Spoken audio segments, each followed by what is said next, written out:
friends and families, welcome to Free Baking Class by Elfin. இன்னைக்கு ரெசிபிலாம் எதுவும் இல்லைங்க. நீங்கள் பேசிக்காக தெரிஞ்சுக்க வேண்டிய நிறைய விஷயங்கள் பேக்கிங்கில் அதிகமாகவே இருக்குது. அதாவது குறைவான ப்ராடக்டை வச்சு அதிகமாக கிராண்டாக கேக்கை எப்படி காட்டுறது, ஒரு சாக்லேட்டை மெல்ட் பண்ணி எப்படி நம்ம வந்து பர்ஃபெக்டாக பயன்படுத்துறது, மட்டும் இல்லாமல் நிறைய பேருக்கு ஐசிங் ஷார்ப் எட்ஜ் வராது. அதை எப்படி கவர் பண்ணி நம்ம நீட்டாக கேக்கை காட்டணும் அப்படிங்கிறதையும் இந்த வீடியோவில் தெளிவாக சொல்லியிருக்கேன். ஸோ வீடியோவை ஸ்கிப் பண்ணாமல் பாருங்கள். அது மட்டும் இல்லாமல் நீங்கள் கேட்குற கேள்விகளுக்கு என்னால் டைரெக்டாக கமெண்ட் பாக்ஸில் ரிப்ளை பண்ண முடியலை. அவங்களுக்காக நான் கடைசியில் வீடியோவோட எண்டில் நீங்கள் கேட்ட கேள்விகளுக்கெல்லாம் ஸ்க்ரீன்ஷாட்டோட பதில் சொல்லியிருக்கேன். தேவைப்படுறவங்க அதையும் கண்டினியூ பண்ணி பார்த்துக்காங்க. இந்த சேனல் உங்களுக்கு பிடிச்சிருந்துச்சுன்னா, நீங்கள் பேக்கிங் கற்றுக்கணும் நாவலாக இருந்தீங்கன்னா ஜஸ்ட் சேனலை சப்ஸ்கிரைப் பண்ணி ஃப்ரீ பேக்கிங் கிளாஸில் ஜாயின் பண்ணிக்கோங்க. இது முற்றிலும் இலவசமாக வழங்கக்கூடிய ஒரு கேக் பயிற்சி வகுப்பு. இதை வாங்க இந்த வீடியோவை ஸ்டார்ட் பண்ணலாம். சாக்லேட்டு, இந்த சாக்லேட்டை வச்சு எப்படி கனாஷ் பண்ணுறது, அதை எப்படி யூஸ் பண்ணுறது, என்ன ரேஷியோவில் சாக்லேட் எடுக்கணும், விப்பிங் க்ரீம் எடுக்கணும், எந்த இன்ச் கேக்கு, ½ kg கேக்குக்கு எவ்வளோ மெஷர்மெண்ட் எடுக்கணும், 1 kgக்கு எவ்வளோ மெஷர்மெண்ட் எடுக்கணும், அந்த மாதிரி ஃபுல்லான டீட்டெயில்டான வீடியோஸ் தான் இந்த வீடியோ. ஸோ வீடியோவை ஸ்கிப் பண்ணாமல் பாருங்கள். அப்போ தான் உங்களுக்கு தேவையான இன்ஃபர்மேஷன் இதிலேருந்து உங்களுக்கு கிடைக்கலாம். எங்களுடைய சேனல் உங்களுக்கு பிடிச்சிருந்துச்சுன்னா லைக் பண்ணுங்கள், ஷேர் பண்ணுங்கள், கமெண்ட் பண்ணுங்கள், சப்ஸ்கிரைப் பண்ணுங்கள். பக்கத்தில் இருக்க பெல் ஐக்கானை கிளிக் பண்ணி ஃப்ரீ பேக்கிங் கிளாஸில் ஜாயின் பண்ணிக்கோங்க. நீங்கள் ஃப்ரீயாகவே பேக்கிங் கற்றுக்கணுமா, ஜஸ்ட் எங்கள் சேனலை சப்ஸ்கிரைப் பண்ணி ஜாயின் பண்ணிக்கோங்க. இதுக்கு எந்த ஒரு விதமான நீங்கள் ஃபீஸும் கட்ட தேவையில்லை, எந்த ஒரு எஜுகேஷன் குவாலிஃபிகேஷனும் தேவையில்லை. வாங்க கிளாஸில் பார்க்கலாம். ஃபஸ்ட்டு பார்த்திங்கன்னா, இது டார்க் கம்பவுண்ட் சாக்லேட்டு, அதாவது சாக்கோ ட்ரஃபிள்ஸு, சாக்லேட் கேக்கு, அது மட்டும் இல்லாமல் பிளாக் ஃபாரஸ்ட்டு, அந்த மாதிரி சாக்லேட் கேக்கு எல்லாத்துக்குமே இந்த டார்க் கம்பவுண்ட் சாக்லேட் தான் யூஸ் பண்ணுவோம். இந்த டார்க் கம்பவுண்ட் சாக்லேட் அரை கிலோ 125 ரூபா அந்த மாதிரி ரேஞ்சில் வரும். இதுவே நீங்கள் நார்மல் சாக்லேட் வாங்குனீங்கன்னா காசு அமௌண்ட் கூட. அது ஓவர் ஸ்வீட்னஸாக இருக்கும். அதை கேக்குக்கு நம்ம யூஸ் பண்ண முடியாது. ஸோ இந்த மாதிரி, அதாவது பேக்கிங் ரா மெட்டீரியல் ஷாப்பில் கிடைக்கும். அப்படி இல்லைன்னா ஆன்லைனில் அமேசான் அந்த மாதிரி இதில் கூட டார்க் சாக்லேட் அப்படின்னு போட்டிங்கனாலே இந்த பிராண்ட் இல்லாட்டியும் வேறு நிறைய பிராண்ட் இருக்குது. பிராண்ட் இல்லாட்டியும் வேறு பிராண்ட்ஸ்லாம் நிறையவே இருக்குது. இருந்தாலும் இது கொஞ்சம் சீப் அண்ட் பெஸ்ட். அந்த மாதிரி அமௌண்ட் கம்மியாக இருக்கும். இந்த மோடு பிராண்ட் யூஸ் பண்ணுறக்கும் நல்லாயிருக்கும். உடனே ப்ரொமோஷனான்னு கேட்டுறாதீங்க, அப்படிலாம் இல்லை, என்னுடைய எக்ஸ்பீரியன்ஸை தான் நான் சொல்கிறேன். இந்த டார்க் கம்பவுண்ட் சாக்லேட்டை வச்சு நம்ம சாக்லேட் கேக்கு எல்லாத்துக்குமே பேஸ் இது தான் யூஸ் பண்ணுவோம். அடுத்து பார்த்திங்கன்னா milk compound chocolate dark compound பாதி, மில்க் கம்பவுண்ட் பாதி, அந்த மாதிரி ஒரு டேஸ்ட்டில் இருக்கும். டேஸ்ட் வேரியேஷனில் மில்க் சாக்லேட் அப்படிங்கிறது. உடனே மில்க் சாக்லேட்டும் ஒயிட் சாக்லேட்டும் ரெண்டும் ஒன்று அப்படின்னு நிறைய பேர் நினைக்கிறீங்க. ஆனால் அது ரெண்டுமே வேறு. மில்க் கம்பவுண்டுங்கிறது வேறு, ஒயிட் கம்பவுண்டுங்கிறது வேறு. ஓகேவா? இது ½ kg இது 174 ரூபா. அதாவது டார்க் கம்பவுண்டை விட இது கொஞ்சம் ரேட் அதிகம். ஓகேவா? இது மோஸ்ட்லி கிட்கேட் கேக்கு அந்த மாதிரி ஒரு சில கேக்குக்கு தான் நம்ம யூஸ் பண்ணுவோம். ஹோம்மேட் சாக்லேட்லாம் பண்ணுறாங்கல்ல, அவங்களுக்கு இந்த சாக்லேட் பெஸ்ட்டாக இருக்கும். ஏன்னா இந்த சாக்லேட்டை மெல்ட் பண்ணி இது கூட நட்ஸு சேர்த்து அதை நம்ம மோல்டில், சிலிக்கான் மோல்டில் ஊற்றி ஃப்ரிட்ஜில் வச்சு அந்த மாதிரி ஒரு ப்ரிப்பரேஷனுக்கு கிட்ஸுக்கு பிடிச்சது அந்த மாதிரினா இந்த சாக்லேட் சொல்லலாம். இது நார்மல் நம்ம கடைகளில் வாங்கி சாப்பிடுவோம்ல, அந்த சாக்லேட் மாதிரி இருக்கும். ஆனால் இது லைட்டாக ஒரு கசப்பு இருக்கும். அதாவது இதை நான் நிறைய பேருக்கு சாக்லேட்டாக பண்ணி கொடுக்கும்போது இது ஃபாரின் சாக்லேட் மாதிரி இருக்குது அப்படின்னு சொல்லுவாங்க. டேஸ்ட்டுமே அப்படி தான் இருக்கும். அதாவது இந்த டார்க் சாக்லேட்டு. இப்போ 2 சாக்லேட்டு பார்த்தாச்சு. மூணாவது white compound chocolate. White compound chocolate white forest கேக்லலாம் ஒயிட் கலரில் சாக்லேட் இருக்கும்ல, அது இந்த சாக்லேட் தான். அதாவது இது ஒயிட் கலரில் இருக்கும். ஓகேவா? இது லைட் ப்ரௌன் கலரில் இருக்கும். இது பிளாக் கலரில் இருக்கும். அதுதான் டிஃப்ரெண்ட்டு. இந்த 2 சாக்லேட்டை விட இந்த ஒயிட் காம்பவுண்ட் சாக்லேட் அதிக ரேட். அதாவது அரை கிலோ 200 ரூபா, 210 ரூபா அந்த மாதிரி இருந்துச்சு. இப்போ 190 ரூபாய்க்கு வந்திருக்கு. இதை நீங்கள் நார்மல் நம்ம வீட்டில் ஓப்பன் பண்ணாத வரைக்கும், இந்த சீலை ஓப்பன் பண்ணாத வரைக்கும் நார்மல் ரூம் டெம்பரேச்சர்லேயே வச்சுக்கலாம். டைரெக்ட் சன்லைட், அதாவது டைரெக்டாக சூரிய வெளிச்சம் படுற மாதிரி வைக்க வேண்டாம். நார்மல் ஒரு ரூமில் ஸ்டோரேஜ் பண்ணி வைப்போம், அந்த மாதிரி வச்சுக்கலாம். ஒன்ஸ் நீங்கள் ஓப்பன் பண்ணிட்டீங்கன்னா அதை நீங்கள் தயவுசெய்து ஃப்ரிட்ஜில் வச்சுருங்க. ஓப்பன் பண்ணிட்டீங்கன்னா ஓப்பன் பண்ணிட்டதுக்கப்புறம் நீங்கள் ஃப்ரிட்ஜில் வச்சுட்டு தேவைப்படுற நேரம் வந்து எடுத்து யூஸ் பண்ணிக்கோங்க. ஏன்னா இதில் வந்து பூச்சிகள் மாதிரி இந்த நூலாம்பட படிவும்ல அந்த மாதிரி ஒரு பூச்சிகள் மாதிரி வர வாய்ப்பு இருக்குது நிறையவே. அதனால் ஒன்ஸ் ஓப்பன் பண்ணிட்டீங்கன்னா நீங்கள் வந்து இதை வந்து ஃப்ரிட்ஜில் வச்சு அதுக்கப்புறம் யூஸ் பண்ணிக்கோங்க. இது வந்து எக்ஸ்பைரி டேட் இருக்கிற வரைக்கும் நீங்கள் யூஸ் பண்ணிக்கலாம். மேக்ஸிமம் 1 இயர் வரைக்கும் எக்ஸ்பைரி டேட் வந்து கொடுப்பாங்க. இது யூஸ் பண்ணுறது ஹேண்டில் பண்ணுறது எல்லாமே நம்மளுக்கு ஈஸியாக இருக்கும். ஒரு சில நேரங்களில் பிளாக் ஃபாரஸ்ட் கேக்கோ இல்லை ஒயிட் ஃபாரஸ்ட் கேக்கோ ஏதாவது கேக் செய்யும்போது நம்ம அந்த கேக்கில் வந்து இந்த சாக்லேட்டை வந்து லைட்டாக துருவி அதில் வந்து நம்ம சேர்ப்போம். அப்போ இந்த காய் சீவிர பிளேட்டில் வந்து நம்ம துருவோம்லாம் ஆகும்போது இந்த சாக்லேட்டை நீங்கள் ரூம் டெம்பரேச்சர்லேருந்து டைரெக்டாக துருவும் போது அது வராது. அதாவது துருவுனது மாதிரி வராது. ஓகேவா? நீங்கள் வந்து கொஞ்சம் நேரத்துக்கு ஃப்ரிட்ஜில் வச்சுருங்க. ஒரு 1/2 அன் ஹவர் இல்லைன்னா ஒரு 40 மினிட்ஸ், அதாவது 40 நிமிஷம் 30 நிமிஷம் அந்த மாதிரி வச்சுட்டு அதுக்கப்புறமா எடுத்து காய் சீவிரதில் சீவினிங்கன்னா நல்லா பொழுப்பாக இருக்கும். நல்லா உதிர கேரட் துருவல் மாதிரி இருக்கும். ஓகேவா? நீங்கள் நார்மலாக ரூம் டெம்பரேச்சர்லேருந்து எடுத்து பண்ணும்போது அது லைட்டாக இலக்கம் கொடுத்த மாதிரி இருக்கும். அது நம்மளுக்கு வரவே வராது. பிசுன்னு ஒட்டிகிட்டே தான் இருக்கும். அந்த காய் சீவோவில் அதில் வச்சு சீவும்போது கரெக்டாக வராது. ஆனால் அப்போ மட்டும் ஃப்ரிட்ஜில் வச்சு எடுத்துகிட்டு அதுக்கப்புறம் நீங்கள் துருவினீங்கன்னா ஈஸியாக துருவ வரும். ஓகேவா? நெக்ஸ்ட்டு வந்து நம்ம இதை வந்து வச்சு எப்படி கனாஷ் வந்து யூஸ் பண்ணுறதுன்னு சொல்லிட்டு பார்க்கலாம். இப்போ இந்த 3 சாக்லேட் இருக்குது. இது டார்க்கு, இது மில்க்கு, இது ஒயிட்டு. ஓகேவா? இந்த சாக்லேட் வந்து டார்க் சாக்லேட். ஓகேவா? இது வந்து கருப்பு கலரில் இருக்கா, இது ரூம் டெம்பரேச்சரில் இருக்குது. அப்போ வந்து கையில் வந்து லைட்டாக ஒட்டுது பாருங்கள், லைட்டாக பிசுன்னு இருக்குது. ஆனால் இதுவே நீங்கள் ஃப்ரிட்ஜில் வச்சு எடுத்திங்கன்னா கையில் ஒட்டாது. அதனால தான் சொன்னது ஃப்ரிட்ஜில் வச்சுட்டு துருவும் போது எடுத்துக்கோங்க அப்படின்ட்டு. இது வந்து டார்க் சாக்லேட். அடுத்து பார்த்திங்கன்னா இது வந்து மில்க் காம்பவுண்ட். மில்க் காம்பவுண்டுங்கிறது இந்த மாதிரி ஒரு லைட் ப்ரௌன் கலரில் தான் இருக்கும். இந்த மில்க் காம்பவுண்ட் வந்து இந்த நடுவில் இருக்குல்ல இந்த சாக்லேட்டு. அடுத்து பார்த்திங்கன்னா ஒயிட் காம்பவுண்ட் சாக்லேட் வந்து ஒயிட் கலரில் தான் இருக்கும். இது வந்து இந்த டிபார்ட்மெண்ட் 3ஐயும் பிரிச்சாச்சா. இப்போ இந்த சாக்லேட்டில் வந்து நம்ம வந்து கனாஷ் வந்து செய்ய போகிறோம். ஒவ்வொன்றுக்கும் ஒவ்வொரு ரேஷியோவில் விப்பிங் க்ரீம் சேர்க்கணும். அது எப்படி சேர்க்கணும், எப்படி மெல்ட் பண்ணணும்னு சொல்லிட்டு நம்ம பார்க்கலாம். ஃபஸ்ட்டு வந்து நான் டார்க் காம்பவுண்ட் சாக்லேட் வந்து எடுத்திருக்கேன். இது வந்து கரெக்டாக 50 கிராம் அளவு எடுத்திருக்கேன். நீங்கள் கிராம் மெஷர்மெண்ட் எடுக்கும்போது தான் உங்களுக்கு கரெக்டாக வரும். இதுவே அரை கப் இது எடுத்துகிட்டு அதே அளவு விப்பிங் க்ரீம் எடுத்திங்கன்னா அது சரியாக வராது. ஓகேவா? 50 கிராம் டார்க் சாக்லேட் எடுத்திங்கன்னா 50 கிராம் அளவு விப்பிங் க்ரீம் எடுக்கணும். ஓகே? அதாவது விப்பிங் க்ரீம்னா நம்ம கேக்குக்கு டெக்கரேஷனுக்கு யூஸ் பண்ணுற விப்பிங் க்ரீம் வந்து ஃப்ரீசர்லேருந்து எடுத்து ஃப்ரிட்ஜில் ஒரு 6 மணி நேரமாவது வச்சிங்கன்னா கட்டியாக இருக்கிறது லிக்விடாக வந்துடும். அந்த லிக்விடாக வந்ததுக்கப்புறம் இதிலிருந்து கரெக்டாக 50 கிராம் அளவு நீங்கள் டார்க் சாக்லேட் எவ்வளோ எடுத்துருக்கீங்களோ அதே அளவு 50 கிராம் அளவு விப்பிங் க்ரீம் வந்து எடுத்துக்கலாம். இப்போ இந்த ரெண்டையும் சேர்த்துட்டு இங்கே ஒரு பாத்திரத்தில் சுடுதண்ணி கொதிச்சதுக்கப்புறம் ஆஃப் பண்ணிட்டேன். இந்த பாத்திரத்து மேலே இந்த பாத்திரத்தை நான் வைக்க போகிறேன். இந்த உள்ளே இருந்து ஆவி வருதுல அனல், அது வந்து இந்த கேப் வழியாக வெளியில் போகாத அளவுக்கு ஃபுல்லாக அடைக்கிற மாதிரி ஒரு பவுல் எடுத்துக்காங்க. ஓகேவா? அதே நேரத்தில் கீழே இருக்க தண்ணியும் இந்த பாத்திரமும் டச் ஆகக்கூடாது. அப்படி டச் ஆனிச்சுன்னா ஓவர் ஹீட்டில் சாக்லேட் வந்து திரியாக திரிஞ்சிரும். ஓகேவா? ஃபுல்லாக மெல்ட் ஆகி நம்மளுக்கு கிடைக்காது. திப்பையாக இருக்கும். ரவை மாவு வந்து கலக்குனிங்கன்னா இந்த மாதிரி டெக்ஸ்சரில் இருக்குமோ அந்த மாதிரி இருக்கும். ஸோ நம்ம வந்து கவனமாக தண்ணி வந்து இந்த பவுலை டச் பண்ணாத அளவுக்கு பார்த்துட்டு அந்த மாதிரி ஒரு டெக்ஸ்சரில் வந்து இந்த பவுலை வச்சு நம்ம வந்து மெல்ட் பண்ணி எடுத்துக்கணும். ஓகேவா? அதே மாதிரி இந்த சாக்லேட்டை வந்து நம்ம அதிக சூட்டில், அதாவது அடுப்பில் டைரெக்டாக சில பேர் என்ன பண்ணுவாங்க, அடுப்புலே தண்ணியை கொதிக்க வச்சுக்கிட்டே இந்த பக்கம் பார்த்திங்கன்னா இது மேலே பவுலை வச்சு இந்த மாதிரியும் பண்ணுவாங்க.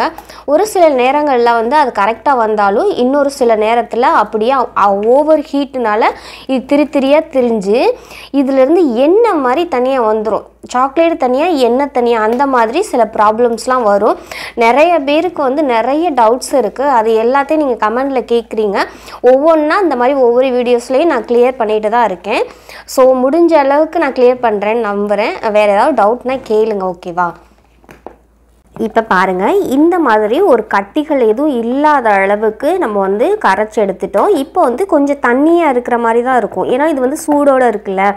இப்போ இதை இந்த பாத்திரத்துலேருந்து எடுத்து நார்மலாக ஒரு ரூம் டெம்பரேச்சரில் அப்படியே வச்சுருங்க. ஓகேவா? இது நல்லா ஆறணும்.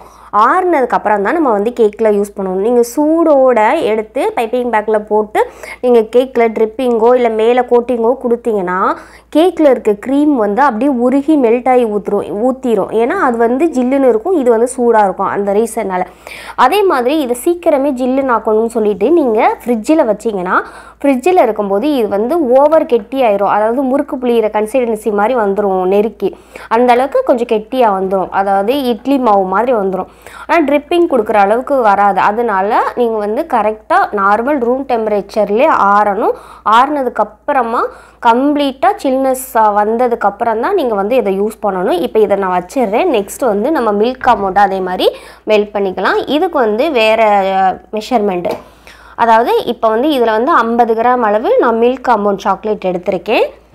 இப்போ இந்த 50 கிராம் மில்க் அமௌண்ட் சாக்லேட்டில் 25 கிராம் அளவு விப்பிங் க்ரீம் எடுத்திருக்கேன். ஓகேவா?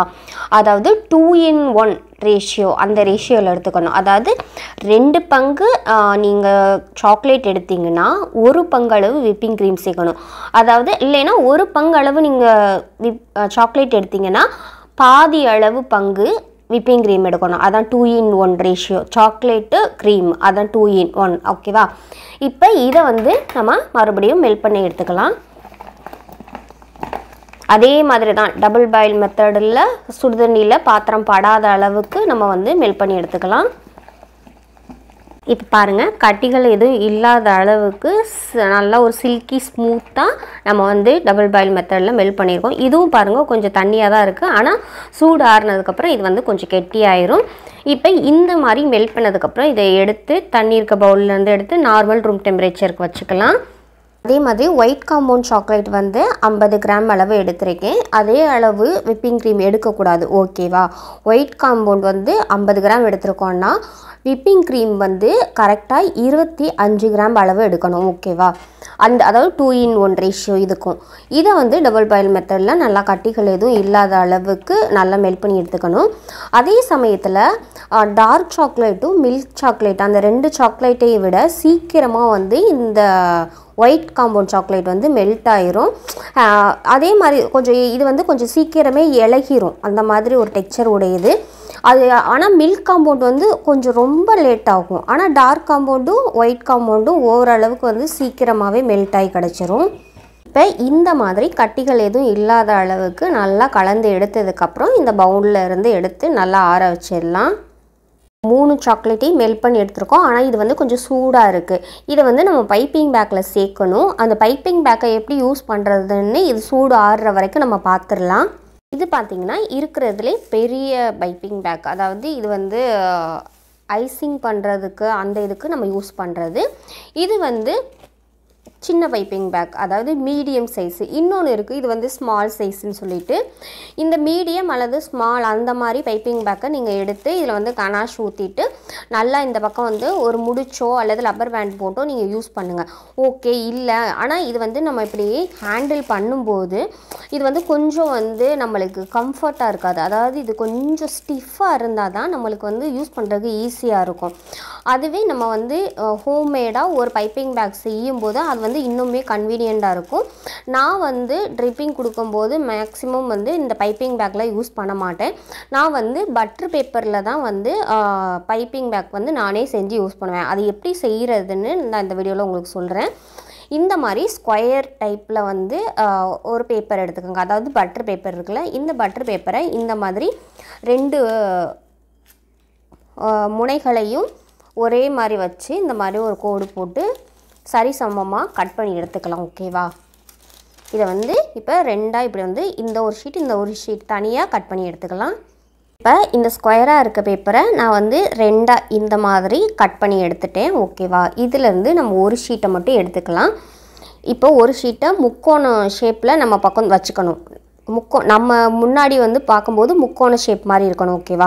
இப்போ இந்த முனை இருக்கிறதுல இந்த எண்டையும் அதுக்கு நேர உள்ள எண்டையும் கனெக்ட் பண்ணி ஒரு கையை ஒரு விரலை இந்த இடத்துல வச்சுக்கோங்க. ஓகே, வச்சுட்டு இந்த சைட்லேருந்து எடுத்தாலும் சரி இல்லை இந்த சைட்லேருந்து எடுத்தாலும் சரி, நான் வந்து என்னுடைய ரைட் சைட்லேருந்து எடுக்கிறேன். இதை எடுத்து இந்த ஃபோல்ட் பண்ணியிருக்கேன்ல, கை வச்சுருக்கேன்ல, அந்த அளவுக்கு நம்ம வந்து இப்படி ரோல் பண்ணணும்.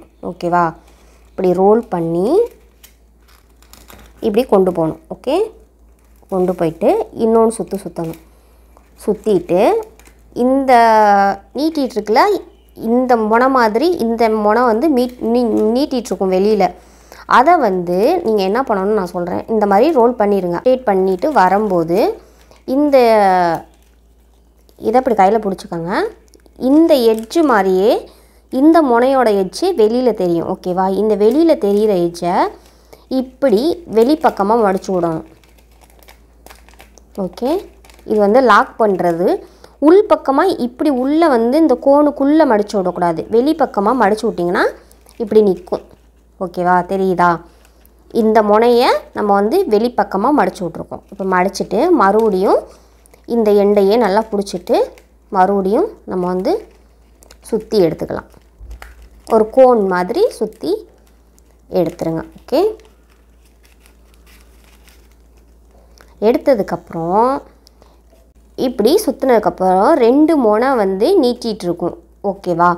இப்போ இந்த இது இருக்குல்ல, அதாவது இது வந்து நடுவில் இந்த முக்கோணம் மாதிரி இருந்துச்சுல்ல, அதில் இந்த எண்டில் இருக்கிற முனை இதை வந்து நீங்கள் வெளிப்புறமாக மடித்து விட்றணும். ஓகேவா?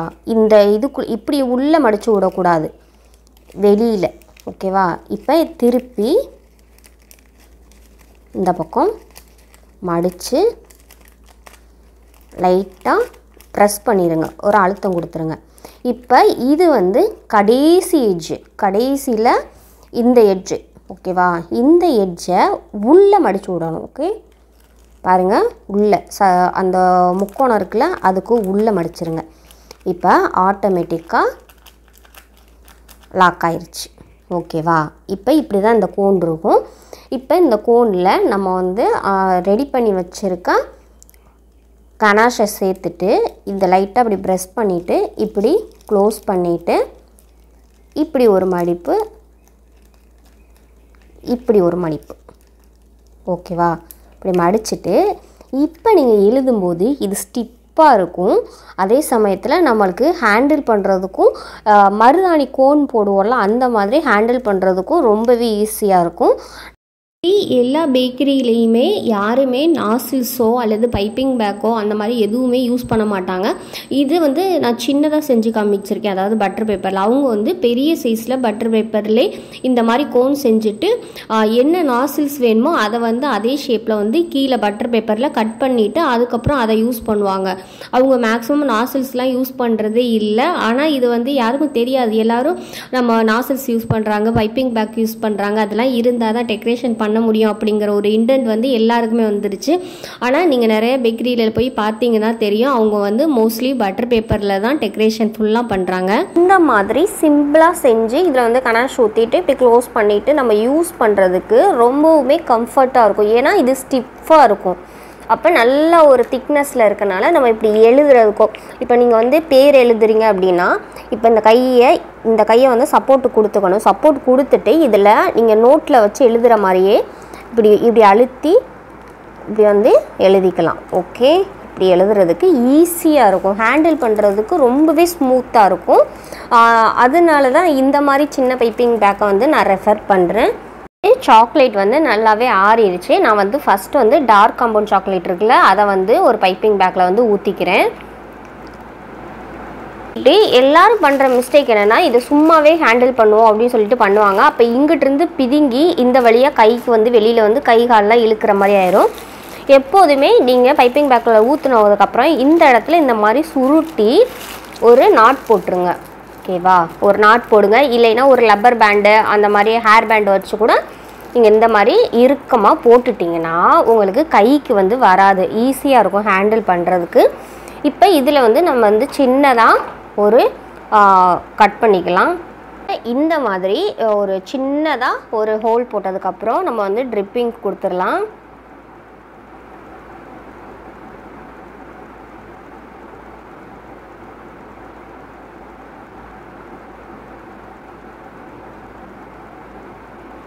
பாருங்கள், நம்ம ட்ரிப்பிங் வந்து எவ்வளோ அழகாக ஸ்மூத்தாக இறங்கினபடியே நிற்கிதா? இந்த மாதிரி தான் இருக்கணும். இதில் எல்லோரும் பண்ணுற மிஸ்டேக் என்னென்னு, இப்போ இது வந்து சும்மா ஓரலாக நான் போட்டிருக்கேன். இப்போ எல்லோரும் பண்ணுற மிஸ்டேக் என்னென்னு நான் சொல்லிடுறேன். இப்படி டைரெக்டாக தபன்னு அழுத்துவாங்க. இங்கேருந்து இப்படி அழுத்திட்டு வருவாங்க. ஓகேவா? இதுவும் ஓரளவுக்கு நீட்டாக தான் இருக்கும். இன்னொன்று வந்து இந்த பக்கெட் லெட்டர்ஸ் இருக்குது.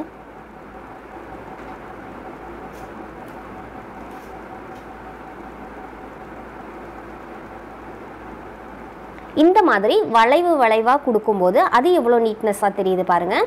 இது சும்மா கொடுத்தது, இது வந்து இந்த மாதிரி இப்படி வளைவாக கொடுத்தது. இந்த ட்ரிப்பிங் வந்து சும்மா அழுத்தி பிடிச்சது, அதாவது ப்ரெஸ் மட்டும் பண்ணது. ஓகேவா? இந்த மாதிரி தான் ட்ரிப்பிங் இருக்கணும். இப்போ வந்து இதில் மேலே இருக்கிறத இதை மேலே இருக்க ஃபில்லிங்ஸ்க்கு நம்ம வந்து கொடுத்துக்கலாம். சில பேர் என்ன பண்ணுறாங்கன்னா ஸ்பூனில் கூட எடுத்து ஊற்றுறாங்க. அது ஒரு சில நேரங்களில் அதிகமாக கீழே வழிஞ்சிரும். இப்போ இந்த ரேஷியோவுக்கு நம்ம எடுத்த விப்பிங் க்ரீம் வந்து கரெக்டாக இருக்கிறனால நம்ம ட்ரிப்பிங் ஆனதோடு நிற்குது. சில பேருக்கு என்ன ஆகும், வடிஞ்சு அந்த தடம் மட்டும்தான் தெரியும். பிளாக் கலரில் தடம் இருக்கிற மாதிரி தான் இருக்கும், ஆனால் அதில் சாக்லேட் ஒட்டிகிட்டே இருக்காது. ஸோ நீங்கள் என்ன பண்ணுறீங்க, நம்ம கரெக்டாக கொடுத்துருக்க மெஷர்மெண்ட்டை இந்த மாதிரி இப்படி ஓகே வளைவாக நீங்கள் எடுக்கும்போது இந்த பக்கம் இருக்கிறதுக்கும் ட்ரிப்பிங்ஸோட வித்தியாசத்தை பார்த்தீங்கனாலே தெரியும். ஓகேவா? இந்த 5 கோடும் இந்த மாதிரி வளைவாக போட்டது, இது வந்து சும்மா ஓரலாக போட்டது. பாருங்கள், எதையுமே ஒரு பர்ஃபெக்ஷன் யூனிக்கோடு செய்யும்போது அது வந்து நம்மளுக்கு கரெக்டாக வரும். ஓகேவா? நீங்கள் அதை வந்து ஃபாலோ பண்ணுவீங்கன்னு நான் நம்புகிறேன். இந்த மாதிரி அங்கங்கே ட்ரிப்பிங் வேணும் அப்படின்னு நினச்சிங்கன்னா சும்மா இப்படி அழுத்தம் கொடுத்து இப்படி நீங்கள் இழுத்துட்டே வந்தீங்கன்னா அது வந்து அங்கங்கே நிறையா வடியும், ஒரு லெக்கில் கம்மியாக வடியும். அந்த மாதிரி ஒரு பேட்டர்ன் மாதிரி தான் இது இருக்கும். ஸோ நம்ம யூஸ் பண்ணுற விதத்தில் தான் எப்படி ட்ரிப்பிங் கொடுக்குறோங்கிறது வரும். இப்போ வந்து இந்த ட்ரிப்பிங் வந்து முடிஞ்சிச்சு, அதாவது டார்க் சாக்லேட்டு. அடுத்து வந்து நம்ம மில்க் சாக்லேட் எப்படி வந்திருக்குன்னு பார்க்கலாம். அடுத்து வந்து மில்க் சாக்லேட் இருக்குல்ல, அதையும் அந்த மாதிரி நம்ம ட்ரிப்பிங் கொடுத்து எடுத்துக்கலாம்.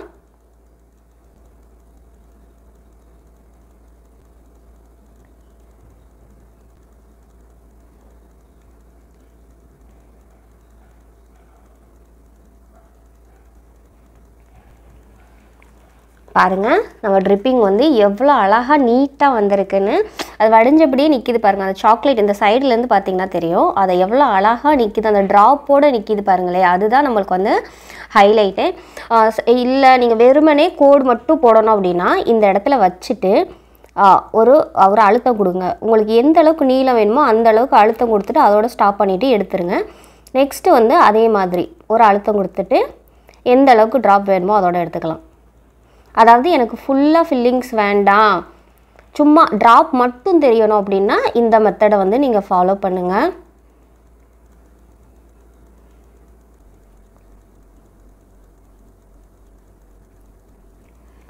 பாருங்கள், இந்த மாதிரி அதாவது இந்த மாதிரி லைன் இல்லாமல் இந்த மாதிரி ட்ராப் மட்டும் வேணும்னாலும் நீங்கள் போட்டு எடுத்துக்கலாம். அது சிம்பிளாக ஈஸியாக தான் இருக்கும். பாருங்கள் எந்த மாதிரி அளவுக்கு சூப்பராக வந்திருக்குன்னு. ஒருவேளை இந்த மாதிரி இல்லாமல் மெல்லிசாக இல்லாமல் இன்னும் கொஞ்சம் கட்டையாக வேணும், கொஞ்சம் பெரிய சைஸில் வேணும் அப்படின்னா இந்த ஓட்டையை வந்து இன்னும் கொஞ்சம் அதிகப்படுத்துனீங்கன்னா பெரிய இதாக வரும். இல்லை இதை விட மெல்லிசாக வரணும்னு நினச்சிங்கன்னா இதை விட ஓட்டை வந்து சின்னதாக போட்டிங்கன்னா இன்னுமே மெல்லிசாக வரும். நம்ம வந்து அடுத்து ஒயிட் காம்பவுண்டை யூஸ் பண்ணிடலாம். நிறைய பேருக்கு உள்ள டவுட்டு இதுதான், அதாவது ஒயிட் சாக்லேட்டில் கலர் வந்து சேர்க்கலாமா அப்படின்னு சொல்லிட்டு நிறைய பேருக்கு சந்தேகம் இருக்கிறதே இதில் தான். ஏன்னு கேட்டிங்கன்னா வெறும் சாக்லேட், அதாவது ஒயிட் சாக்லேட் வெறும் சாக்லேட்டை நீங்கள் மெல்ட் பண்ணி ஏதோ ஒரு டிசைனோ வேறு ஏதாவது பண்ணுறீங்கன்னா அதுக்கு வந்து நீங்கள் கண்டிப்பாக கேண்டி கலர் தான் யூஸ் பண்ணணும். ஓகேவா? அது இல்லாமல் நீங்கள் நார்மலாக விப்பிங் க்ரீம் சேர்த்து, அதாவது அந்த சாக்லேட் கூட இன்னொரு பொருள் நம்ம சேர்க்குறோம், அதாவது விப்பிங் க்ரீம் சேர்க்கும்போது நீங்கள் என்ன கலர் வேணாலும் இதில் வந்து நீங்கள் சேர்த்துக்கலாம். அது வந்து கண்டிப்பாக நீங்கள் வந்து சேர்த்து பண்ணலாம், அது ஒன்றும் ஆகாது. இப்போ இதில் வந்து நான் வந்து பிங்க் கலர் வந்து நான் சேர்க்க போகிறேன்.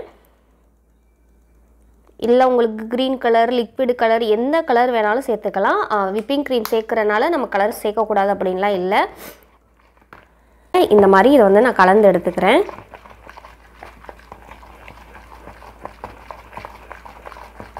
மாதிரி கலந்துட்டு இப்போ ஒரு பைப்பிங் பேக்கில் போட்டுடலாம்.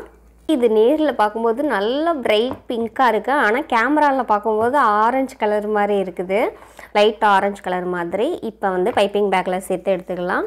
இப்போ வந்து இந்த ஒயிட் சாக்லேட்டை வந்து நம்ம ட்ரிப்பிங் கொடுத்துக்கலாம்.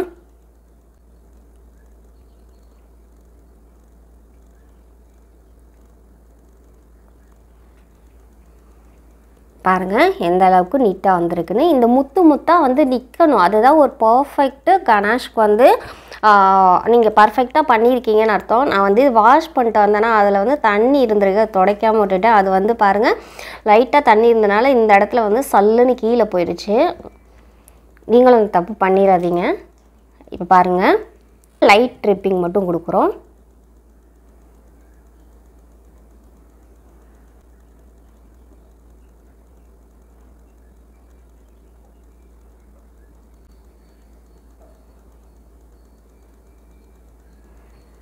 பாருங்கள் எந்த அளவுக்கு அழகாக பர்ஃபெக்டாக வந்திருக்குன்னு.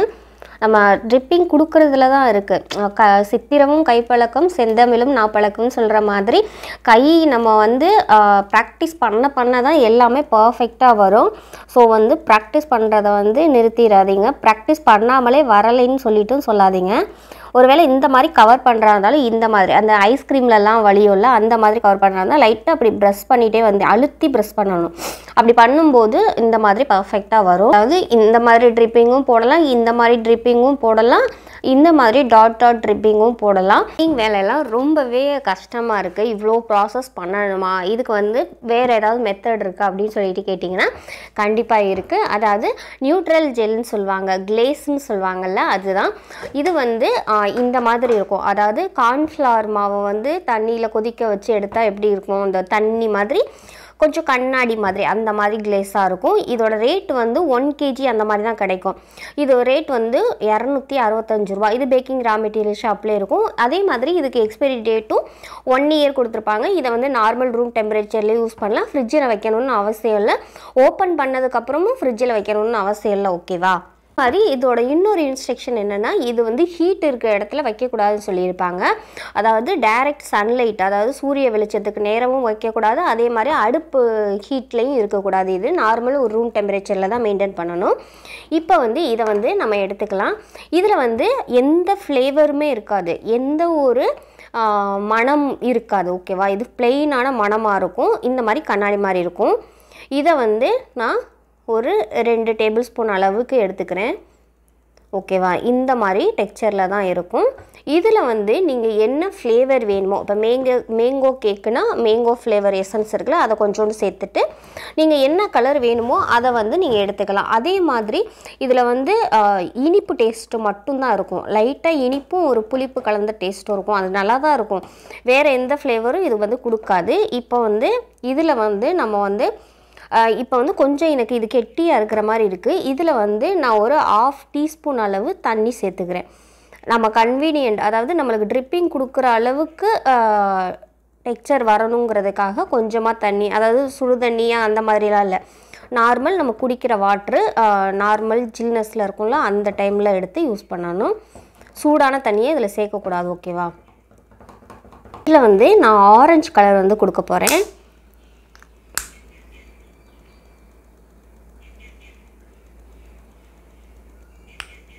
ஒரு ட்ராப் அளவு ஆரஞ்சு கலர் சேர்த்துட்டு இதை நல்லா வந்து மிக்ஸ் பண்ணிக்கலாம். இது வந்து கண்ணாடி மாதிரி தெரியும், கிளேஸ் கேக்குன்னு சொல்லுவாங்கள்ல அந்த டெக்ஸ்சரு. இப்போ வந்து இந்த ட்ரிப்பிங்கை நம்ம கொடுத்துடலாம்.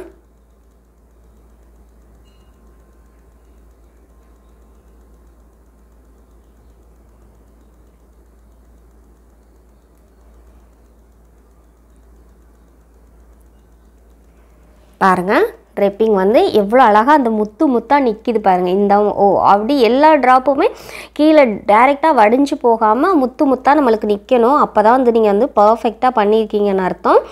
அதே மாதிரி இந்த கிளேஸை வந்து டைரெக்டாக நீங்கள் கேக்கில் போடுறதுக்கு முன்னாடி ஓரலாக, அதாவது ப்ராக்டிஸ் மாதிரி ஒரு பிளேட்லேயோ இல்லை ஒரு டிஃபன் பாக்ஸையோ குப்பரக்க கவுத்துட்டு, இல்லை இந்த மாதிரி கேக் டின்னோ எதில் வேணாலும் லைட்டாக நீங்கள் வந்து போட்டு பார்த்துட்டு ப்ராக்டிஸ் பண்ணிவிட்டு அதுக்கப்புறம் நீங்கள் வந்து டைரெக்டாக கேக்கில் ஆட் பண்ணுங்கள்.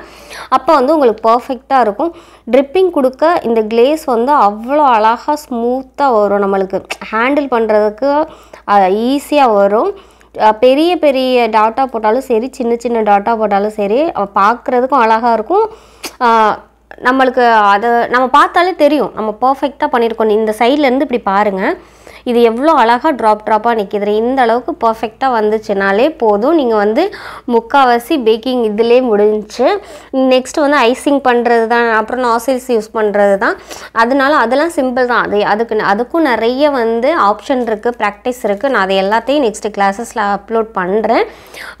இதை வந்து நீங்கள் வந்து இந்த மாதிரி கலர் சேர்த்துட்டு தண்ணி சேர்த்ததுக்கப்புறம் இந்த கிளேஸை வந்து நீங்கள் ஃப்ரிட்ஜில் வச்சோ எதில் வச்சோ யூஸ் பண்ண முடியாது. அப்பப்போ தேவைக்கு மட்டும் யூஸ் பண்ணிக்கோங்க. ஆனால் இந்த டப்பாவை அப்படி ஸ்டோரேஜ் பண்ணி வச்சுக்கலாம். ஓகேவா? இதிலேருந்து எடுத்து நீங்கள் கலர் சேர்த்துட்டீங்க, தண்ணி சேர்த்துட்டிங்கன்னா அதை வந்து நீங்கள் யூஸ் பண்ண வேணாம். யூஸ் பண்ணது போக மீதி இருக்குள்ள அதை வந்து ஃப்ரிட்ஜில் வச்சு யூஸ் பண்ண வேண்டாம். அதுக்கப்புறம் இந்த சாக்லேட் கனாஷ்லாம் ரெடி பண்ணோம்ல, அதை வந்து ஐஸ்கிரீமோ இல்லை சாண்ட்விட்ஜு அந்த மாதிரி இதிலெல்லாம் போட்டு சாப்பிட்றதுக்கு சூப்பராக இருக்கும். ஒரு 1 வீக் வரைக்கும் நீங்கள் ஃப்ரிட்ஜில் வச்சு நார்மலாக நம்ம சாப்பிட்ற மாதிரி யூஸ் பண்ணிக்கலாம். ஃப்ரிட்ஜில் வச்சு ரூம் டெம்பரேச்சரில் வைக்கக்கூடாது. அப்போ இந்த வேறு சாக்லேட் சிரப்பெல்லாம் நார்மல் ரூம் டெம்பரேச்சர்லேயே வச்சு பயன்படுத்துகிறாங்களே மேம் அப்படின்னு கேட்டிங்கன்னா, அதிலெல்லாம் ப்ரிசர்வேட்டிவ் கெட்டு போகாமல் இருக்கிறதுக்கு ப்ரிசர்வேட்டிவ் வந்து ஆட் பண்ணியிருப்பாங்க. ஸோ நம்ம வந்து ப்ரிசர்வேட்டிவ் ஆட் பண்ணாமல் இருக்கனால அது சீக்கிரமே கெட்டுறதுக்கு வாய்ப்பு இருக்குது. ஸோ அப்பப்போ கனாஷ் வந்து ரெடி பண்ணி அப்பப்போ நீங்கள் தேவைக்கேற்ப பயன்படுத்தினீங்கன்னா உங்களுக்கு பொருட்களும் வீணாகாது. அதே சமயத்தில் ஃப்ரெஷ்ஷானதை சாப்பிட்டோம் அப்படிங்கிற ஒரு திருப்தியும் இருக்கும். கெட்டு போச்சா இல்லையான்னு சொல்லிட்டு ஒரு பயத்தோடு சாப்பிட்றதுக்கு கொஞ்சம் தேவைக்கு மட்டும் நீங்கள் யூஸ் பண்ணிங்கன்னா பர்ஃபெக்டாக இருக்கும். அதாவது இப்போ ஒரு கனாஷ் நீங்கள் வந்து ரெடி பண்ணுறீங்க அப்படின்னா அது எவ்வளோ கிராம்ஸ் வந்து நீங்கள் எடுக்கணும், ஒரு 1/2 kgக்கு இல்லை 1 kgக்கு 2 kgக்கு அந்த மாதிரி எப்படி எடுக்கணுங்கிறத இதில் வந்து நான் தெளிவாக சொல்கிறேன். இப்போ 6 இன்ச்சு பேன் யூஸ் பண்ணுறீங்க. இன்ச்சு வந்து 6 இன்ச்சு, இதோட சென்டிமீட்டர் பார்த்தீங்கன்னா 15 சென்டிமீட்டர் இருக்கும். இதுக்கு நீங்கள் வந்து இதை வந்து எப்படி கால்குலேட் பண்ணுறதுனா, இந்த எண்டுலேருந்து இந்த எண்டு வரைக்கும் எவ்வளோ சென்டிமீட்டர் இருக்குதுன்னு பாருங்கள். 15 சென்டிமீட்டர் இருந்துச்சுன்னா அது வந்து 6 இன்ச்சு பேனு அந்த மாதிரி. இப்போ இதுக்கு வந்து கரெக்டாக நீங்கள் 80 கிராம் அளவு கனாஷ் வந்து சேர்க்கணும். ஓகேவா? கனாஷ் வந்து சேர்த்து நீங்கள் விப்பிங் க்ரீம் அந்த டெக்கரேஷனுக்கு யூஸ் பண்ணணும். இப்போ 80 கிராம்ங்கிறது 40 கிராம் அளவு விப்பிங் க்ரீம். ஓகேவா? ப்ளஸ் 40 கிராம்ங்கிறது சாக்லேட். அப்போ டோட்டலாக 80 கிராம் வருது. இப்போ இந்த ரேஷியோவில் கனாஷ் வச்சு நீங்கள் யூஸ் பண்ணிங்கன்னா 1/2 கிலோ கேக்குக்கான மெஷர்மெண்ட்டை வந்து நீங்கள் ரீச் பண்ணிடலாம். 1/2 கிலோ கேக்குக்கு இத்தனை கிராமில் வந்து நீங்கள் கனாஷ் ரெடி பண்ணிங்கன்னா பர்ஃபெக்டாக வரும். அதுவே 7 இன்ச்சு யூஸ் பண்ணுறீங்க அப்படின்னா 7 இன்ச் வந்து 18 சென்டிமீட்டர். ஓகேவா? இதுக்கு வந்து ஒரு 120லேருந்து ஒரு 130 கிராம் வரைக்கும் நீங்கள் வந்து யூஸ் பண்ணலாம். ஓகேவா? 130 கிராம்ங்கிறது அதே மாதிரி தான் ஒயிட் காம்பவுண்டுக்கு மில்க் காம்பவுண்டு டார்க் காம்பவுண்டு எல்லாத்துக்குமே நான் ரேஷியோ வந்து முன்னாடியே சொல்லியிருக்கேன்ல. அந்த ரேஷியோவை அதாவது 2 பொருளை கூட்டி 1 கிராம் வரும்ல, அந்த கிராம் அளவுக்கு எடுத்துக்கோங்க. 2 பொருளை கூட்டினா 120லேருந்து 130 கிராம் வரக்குள்ளே வந்துச்சுன்னா அந்த ரேஷியோவை எடுத்து நீங்கள் யூஸ் பண்ணிக்கோங்க. இது வந்து 7 இன்ச் பேனுக்கு. இப்போ 8 இன்ச் பேன் வந்து யூஸ் பண்ணுறீங்க. ஓகேவா? 8 இன்ச்சுங்கிறது 21 சென்டிமீட்டர். ஓகேவா? இப்போ 21 சென்டிமீட்டர் உள்ள டயா அந்த இதுக்கு நீங்கள் ஒரு 180லேருந்து ஒரு 190 கிராம் அளவுக்கு வரைக்கும் கனாஷ் ரெடி பண்ணிங்கன்னா உங்களுக்கு வந்து பர்ஃபெக்டாக அந்த கனாஷ் வந்து ஃபுல்லாக கவர் ஆகி ட்ரிப்பிங் கொடுக்குற அளவுக்கு வரும். ஓகேவா? அதனால் இந்த மாதிரி நீங்கள் பிளான் பண்ணி செய்யும்போது உங்களுக்கு வந்து கனாஷ் வந்து எக்ஸ்ட்ரா ஆகாதுன்னா வீணாகாது. உங்களுக்கு தேவைக்கேற்ப எவ்வளோ வேணுமோ அந்த அளவுக்கு நம்ம வந்து மெல்ட் பண்ணி எடுத்துக்கலாம். ஸோ அந்த அளவே நம்மளுக்கு வந்து பர்ஃபெக்டாக இருக்கும், கரெக்டாக இருக்கும். எக்ஸ்ட்ரா கூட நம்ம கரெக்டாக ஃபில் பண்ணோன்னா கரெக்டாக வரும். ஸோ வந்து முடிஞ்ச அளவுக்கு மெஷர்மெண்ட் பண்ண பார்த்துக்கோங்க. இல்லை எனக்கு வந்து இந்த மாதிரி வேண்டாம், எனக்கு வந்து கொஞ்சம் ப்ராக்டிஸ் பண்ணிவிட்டு நெக்ஸ்ட்டு வந்து இன்னும் கொஞ்சம் நான் வந்து கையில் நல்லா போட பழகிட்டு அதுக்கப்புறம் நான் பண்ணுறேன் அப்படின்னா நீங்கள் கண்டிப்பாக இதை விட கொஞ்சம் எக்ஸ்ட்ராவே எடுத்துகிட்டு நார்மல் ஒரு டிஃபன் பாக்ஸ்லையோ அல்லது இந்த மாதிரி டின்னுலையோ குப்பரைக்க திருப்பிட்டு ட்ரிப்பிங் கொடுத்து பார்த்துட்டு அதுக்கப்புறமா நீங்கள் கேக்கில் ப்ராக்டிஸ் பண்ணும்போது கரெக்டாக வந்துடும். ஸோ அப்போ இந்த மெஷர்மெண்ட்லாம் வேணான்னா இதை நீங்கள் ஸ்கிப் பண்ணிவிட்டு உங்களுக்கு எவ்வளோ தோணுதோ அந்த அளவுக்கு எடுத்து நீங்கள் பண்ணிக்கலாம். அதாவது ஒரு 100 கிராம் அளவு டார்க் சாக்லேட் எடுக்கிறீங்கன்னா 100 கிராம் அளவு விப்பிங் க்ரீம் எடுக்கணும். கப் மெஷர்மெண்ட்டில் எடுக்காதீங்க, கிராம் மெஷர்மெண்ட்டில் எடுக்கும்போது தான் உங்களுக்கு வந்து பர்ஃபெக்டாக வரும். ஸோ வந்து இந்த மாதிரி ஒரு நம்ம பழக தான் வரும். ஸோ ஓகே, அதனால் நீங்கள் ஒரு டைம் பண்ணிவிட்டு எனக்கு வரலைன்னு சொல்லிவிட்டு ஸ்கிப் பண்ணிடாதீங்க தயவு செய்துட்டு. ஏன்னா உங்களை மாதிரி நானும் இருந்திருக்கேன், எனக்கும் ஐசிங் வராது. ஃபஸ்ட்டில் கேக் வந்து ஒரு நாள் நல்லா நல்ல ஹைட்டாக வரும், ஒரு நாள் வந்து ஹைட்டாக அப்படியே டவுன் ஆயிரும், சில நேரத்தில் நடுவில் குழி மாதிரி வரும், சில நேரம் பிசு பிசுன்னு ஒட்டும், ஐசிங் விப்பிங் க்ரீம் அடித்தா ஒழுங்காகவே நிற்காது. அந்த மாதிரி நிறைய ப்ராப்ளம்ஸை நானும் தாண்டி தான் வந்திருக்கேன். ஸோ 1 இல்லை 2 இல்லை 3.5 years, அதாவது 3.5 வருஷத்துக்கு மேலே வந்து நான் அந்த ஃபீல்ட்லேயே இருந்து அதிலே அடிபட்டு வரும்னு சொல்லுவல, அந்த மாதிரி வந்து இப்போ ஒரு பேக்கரி நடத்துகிற அளவுக்கு, அதாவது ஹோம் பேக்கிங் நடத்திட்டு யூடியூப்லேயும் கிளாஸ் எடுக்கிற அளவுக்கு வந்திருக்கேன்னா நீங்களே நினச்சிக்கோங்க. பட்டா தான் வலி தெரியும்னு சொல்லுவாங்கள்ல, அது உண்மை தான். கண்டிப்பாக பட்டா மட்டும்தான் வலி தெரியும். அது நம்ம அனுபவிக்கிறதுனால தான் அதோட சின்ன சின்ன நுணுக்கங்களை கூட நம்ம வந்து கரெக்டாக கேப்சர் பண்ண முடியும். இப்போ ஒரு பொருளோட வேல்யூ வந்து நீங்கள் உங்கள் வீட்டில் ஹஸ்பண்டோ இல்லை உங்கள் அம்மா அப்பாவோ வாங்கி தர்றாங்கன்னா அந்த வேல்யூ கண்டிப்பாக உங்களுக்கு தெரியவே தெரியாது. நீங்கள் 10 ரூபா சம்பாரிச்சிட்டா அதில் 2 ரூபா பொருள் வாங்கி அந்த 2 ரூபாய்க்கு வாங்குகிற பொருளில் 1 ரூபா பொருள் வீணாக போகுதுன்னா அப்போ தெரியும் அந்த வருத்தம் நம்மளுக்கு. அப்போ தான் அந்த பொருளோட வேல்யூவே நம்மளுக்கு தெரியும். ஸோ ஓகே, அடிபட்டால் தான் நம்மளால் வந்து முன்னேற முடியும் அப்படின்னு நான் நினைக்கிறேன். ஸோ அதுக்காண்டி அடிபடணுமா அப்படின்னு கேட்டிங்கன்னா இல்லை, பர்ஃபெக்ட் வரைக்கும் நம்ம கொண்டு வர்ற வரைக்கும் நம்ம போராட தான் செய்யணும். ஸோ வாழ்க்கையில் எது வேணாலும் ஈஸியாக கிடச்சிரும் அப்படிங்கிற நம்பிக்கையில் எல்லாரும் இருக்கலாம். ஆனால் அந்த நம்பிக்கையை கொடுக்குற அளவுக்கு நம்ம ஹார்ட் ஒர்க்கை போடணும். ஓகேவா? நம்ம ஹார்ட் ஒர்க்கை ஹெவியாக போட்டுட்டு நம்பிக்கையை கொஞ்சமாக வச்சாலும் சரி, நம்மளுக்கு வந்து ஆட்டோமேட்டிக்காக பெனிஃபிட் வந்து சேர்ந்துடும். ஸோ சித்திரமும் கைப்பழக்கம், அதுதான் சித்திரமும் கைப்பழக்கம் செந்தமிழும் நாப்பழக்கம். ஓகே, நல்லா ப்ராக்டிஸ் பண்ண தான் உங்களுக்கு வந்து பர்ஃபெக்ட் வரும். ஸோ நிறைய பழகுங்க, பழகிட்டு உங்கள் மேலே நம்பிக்கை வைங்க. ஃபஸ்ட்டு உங்கள் மேலே நம்பிக்கை வச்சதுக்கப்புறம் நீங்கள் வந்து ஸ்டார்ட் பண்ணுங்கள். கண்டிப்பாக நீங்கள் வின் பண்ணுவீங்க. அடுத்தவங்க அதை சொல்கிறாங்க இதை சொல்கிறாங்க அப்படின்னு சொல்லிட்டு யார் சொல்கிறதையும் கேட்காதீங்க.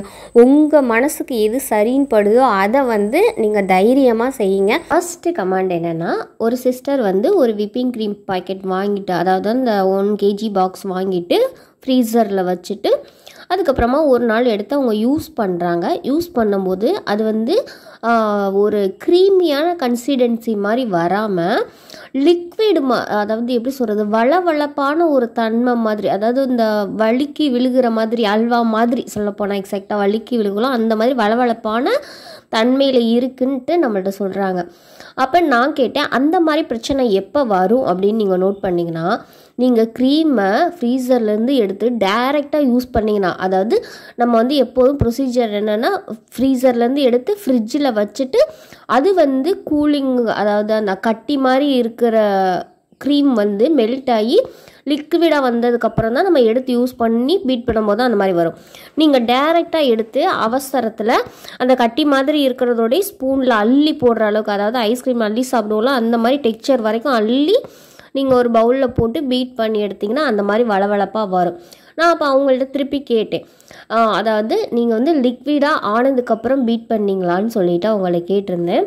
அவங்க சொன்னாங்க, நான் லிக்விடாக ஆனதுக்கப்புறம் தான் பீட் பண்ணேன் அப்படின்னு. ஒரு சில நேரத்தில் வந்து க்ரீம் வந்து கெட்டு போச்சு அப்படின்னாலும் அந்த மாதிரி ஒரு டெக்ஸ்சரில் வரும்.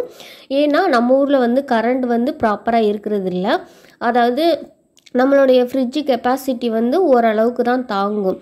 அப்படி அதில் கூலிங் மெயின்டைன் ஆகலை அப்படின்னா அந்த க்ரீம் வந்து உள்ளே வந்து கெட்டு போக வாய்ப்பு இருக்குது. ஏன்னா அவங்க வந்து சொல்லியிருக்கிறது என்னென்னா -2 to 4 டிகிரியில் தான் வந்து ஸ்டோரேஜ் பண்ணணும் அந்த மாதிரிலாம் சொல்லியிருப்பாங்க.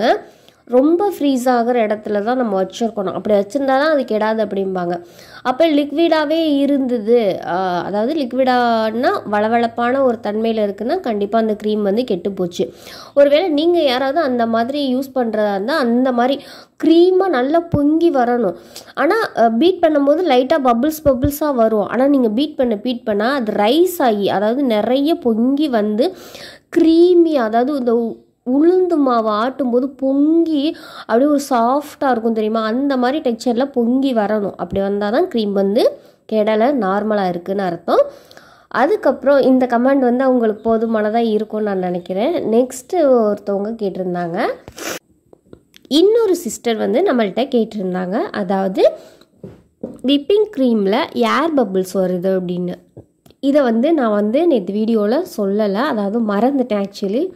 அவங்க கேட்டாங்க, சரி ஓகே இதில் வந்து எக்ஸ்பிளைன் பண்ணிடலாம் அப்படின்னா, ஏர் பபிள்ஸுங்கிறது முக்கியமான ஒன்று. அதாவது நீங்கள் க்ரீமை பீட் பண்ணிவிட்டு ஒரு 1/2 அன் ஹவர் அப்படி வெளியிலே வச்சிட்டிங்கன்னா கண்டிப்பாக அதில் வந்து ஹோலாக வரும். அதாவது பபிள்ஸாக இருக்கும். இது எக்ஸாம்பிளாக சொல்லணும்னா இட்லி மாவு பொங்கி வரும்போது எப்படி இருக்கும், அதை திருப்பி வந்து நம்ம இட்லி மாவை கரண்டியை வச்சு கலக்கும் போது அந்த முட்டைகள்லாம், அதாவது ஏர் பபிள்ஸ்லாம் அடங்கும்போது சர்ன்னு ஒரு சத்தம் கேட்கும்ல, அது மாதிரி தான் இதுலேயும் கேட்கும்.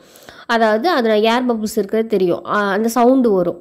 ஆனால் ஏர் பபிள்ஸ் ஃபார்ம் ஆகலைன்னா அந்த சவுண்ட் வராது. சும்மா நார்மலாக கிண்டும் போது எந்த சவுண்டுமே வராது. அதை வச்சு நம்ம கண்டுபிடிச்சிக்கலாம்.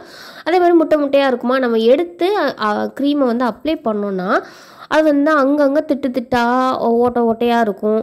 அது வந்து ஃபினிஷாக வராது. அப்போ நம்ம என்ன பண்ணணும்னா, இதுவே நீங்கள் கீழே பவுலில் ஐஸ் கட்டி வச்சுட்டு மேலே அந்த க்ரீம் பீட் பண்ணதை வச்சிங்கன்னா உங்களுக்கு அந்த ஏர் பபிள்ஸ் வந்து வர்றது கொஞ்சம் கம்மியாகும்.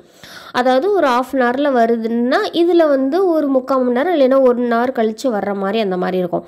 இல்லை எனக்கு ஏர் பபிள்ஸ் கண்டிப்பாக வந்துகிட்டே இருக்கு அப்படின்னா நீங்கள் க்ரீமை வந்து எடுத்துட்டு பைப்பிங் பேக்கில் போட்டுட்டு நீங்கள் ஒர்க் பண்ண ஆரம்பிச்சிருவீங்கள்ல, அப்போம்போது அந்த க்ரீமை, அந்த பாத்திரத்தில் இருக்க க்ரீமை எடுத்து நீங்கள் ஃப்ரிட்ஜில் வச்சுடுங்க.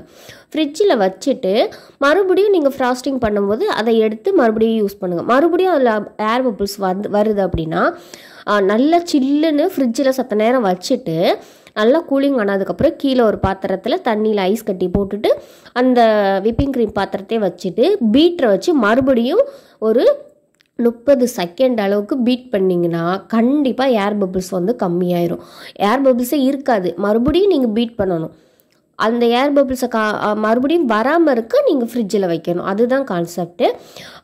ஏர் பபிள்ஸ் இருக்குதுன்னு கவலைப்பட வேணாம். பீட் பண்ணிங்கனாலே அந்த ஏர் பபிள்ஸ் வந்து போயிடும். இது வந்து அவங்களுக்கு போதுமான விளக்கமாக இருக்கும்னு நான் நம்புகிறேன். அப்புறம் இன்னொரு சிஸ்டர் கேட்டிருந்தாங்க, அதாவது கேக்கோட க்ரீம் கலந்து வருது அப்படின்னு சொல்லிட்டு கேட்டிருந்தாங்க. அதாவது அவங்க எக்ஸாக்டாக என்ன சொல்ல வராங்கன்னு நான் அப்சர்வ் பண்ணது என்னென்னா, இந்த நம்ம க்ரம் கோட் கொடுப்போம்ல, அந்த க்ரம் கோட் கொடுக்கும்போது க்ரீமை வந்து நம்ம பேலட் நைஃபை வச்சு இப்படி இது பண்ணும்போது உள்ளே இருக்க கேக்கும் பிரிஞ்சுக்கிட்டு அந்த க்ரீம்லேயே சேர்ந்து வருதுங்கிறாங்க. அதாவது அந்த க்ரீம் கூடவே கேக்கும் ஒட்டிட்டு வருது. அப்போ வந்து ஃபினிஷ் ஆக மாட்டேங்குது, ஒழுங்காக தெரிய மாட்டேங்குது. அந்த ஒரு ரீசன் தான் அவங்க கேட்டிருப்பாங்கன்னு நினைக்கிறேன். ஏன்னா ஒட்டி வருது அப்படின்னா அதுதான், அந்த மாதிரி இருந்தால் தான். இது என்ன ரீசன்னா, நீங்கள் வந்து பேலட் நைஃபை கேக்கில் அழுத்தி வச்சு தேய்ச்சிருப்பீங்க. அப்படி பண்ணிங்கன்னா அந்த கேக்கு வந்து ஒட்டிட்டு தான் வரும். அதே மாதிரி பேலட் நைஃபை அடிக்கடி சுத்தம் பண்ணிங்கன்னா அந்த கேக்கோட துகள்கள் வந்து க்ரீமில் வந்து ஒட்டாது. அதே மாதிரி க்ரீமில் வந்து ரொம்ப அழுத்தமும் கொடுக்கக்கூடாது. ஜஸ்ட்டு வந்து நீங்கள் வந்து பேலட் நைஃபை வச்சு நீட்டாக வந்து அழுத்தி கொடுக்கக்கூடாது. ஆனால் அழுத்தம் பண்ணுற மாதிரி அது ஷேப் பண்ணுறது அளவுக்கு அழுத்தம் கொடுக்கணும், அவ்வளோதான். ரொம்ப போட்டு அழுத்துனீங்கன்னா கண்டிப்பாக அந்த க்ரம்ஸ் எல்லாம் வரும். அந்த க்ரம்ஸை வந்து மூடி வைக்கிறதுக்கு தான் க்ரம் கோட்டு. அதுதான் சொல்கிறாங்க. க்ரம் கோட்டை கொடுத்துட்டு ஒரு 1/2 அன் ஹவராவது ஃப்ரிட்ஜில் வச்சிங்கன்னா அந்த க்ரீமும் அந்த கேக்கும், அதாவது அந்த க்ரம் கோட் பண்ணியிருக்கோம்ல கேக்கும், அது ரெண்டும் நல்லா ஒட்டிடும். அப்போ நீங்கள் ஃபைனல் கோட்டு கொடுக்கும்போது அந்த க்ரம்ஸ் எல்லாம் ஃபைனல் கோட்டு க்ரீமில் வந்து ஒட்டாமல் ஓரளவுக்கு நீட்டான ஃபினிஷிங் கிடைக்கிறதுக்கு நம்மளுக்கு வந்து அது ஹெல்ப்பாக இருக்கும். அதனால தான் எப்போதுமே பிகினர்ஸாக இருக்கவங்க க்ரம் கோட் கொடுத்துட்டு ஒரு 1/2 அன் ஹவர் அளவு வந்து ஃப்ரிட்ஜில் வச்சிங்கன்னா அது நல்லா கூலிங்கில் அது இறுக பிடிச்சிக்கிறோம் அந்த கேக்கை, அந்த க்ரீமு. அப்போ உங்களுக்கு க்ரம்ஸ் வந்து வெளியில் வர வாய்ப்பு இல்லை. இதை வந்து ட்ரை பண்ணி பார்த்துட்டு நீங்கள் எங்களுக்கு வந்து கமெண்டில் சொல்லுங்கள். ஏன்னா ஒவ்வொருத்தவங்களும் கமெண்ட் பண்ணும்போது சில பேருக்கு அந்த கமெண்ட் இருக்குது, அதாவது அந்த கேள்வி இருக்குது, ஆனால் எப்படி அதை கேட்குறதுன்னு நிறைய பேருக்கு வந்து தெரியாமல் இருக்குது. நிறைய பேர் வந்து எனக்கு கால் பண்ணும்போது அப்படி தான் சொல்கிறாங்க, எனக்கு வந்து கமெண்ட் பண்ண தெரியலம்மா அப்படின்னு. ஒருவேளை நீங்கள் கேட்குற கேள்விக்கான பதில் அவங்களுக்கும் ஒரு பதிலாக இருக்கும்ல, அதனால எதுவாக இருந்தாலும் நீங்கள் கேளுங்கன்னு நான் சொல்கிறேன். அப்புறம் இன்னொரு சிஸ்டர் கேட்டிருந்தாங்க, அதாவது சிஸ்டர் கேக்கில் வந்து க்ரீம் அப்ளை பண்ணிவிட்டு எவ்வளோ நேரம் சிஸ்டர் ரூம் டெம்பரேச்சர்லேயோ அல்லது ஃப்ரிட்ஜ்லேயோ வைக்கணும் அப்படின்னு சொல்லி கேட்டிருந்தாங்க. அதாவது நீங்கள் க்ரம் கோட் கொடுத்துட்டு ஒரு 1/4 மணி நேரம் அளவாவது நீங்கள் வெளியில் வச்சுருக்கலாம்.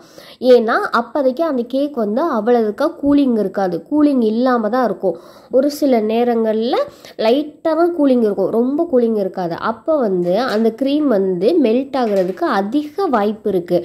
ஆனால் இதுவே நீங்கள் க்ரீம் கொடுத்துட்டு ஃபைனலாக எல்லாமே கொடுத்துட்டு கேக்கை ஃப்ரிட்ஜில் வச்சுட்டு ஒரு 2 மணி நேரமாக செட் பண்ண விட்டுட்டு அப்புறம் நீங்கள் எடுத்து வச்சிங்கன்னா கேக் வந்து ஒரு 3/4 மணி நேரமாவது ஓரளவுக்கு தாங்கும். அதுவும் என்ன டைரக்ட் வெயிலில் இருந்துச்சுன்னா உருகிரும். நார்மல் ரூமுக்குள்ளே வச்சுருந்தீங்கன்னா ஒரு 3/4 மணி நேரமாவது இருக்கும். ஏன் அப்படி சொல்கிறோன்னா அந்த கேக்குக்கு வெளியிலையும் ஜில்லுன்னு தான் இருக்கும், அந்த கேக்கு உள்ளே இருக்குல்ல அந்த பாகம் எல்லாமே ஜில்லுன்னு இருக்கும்.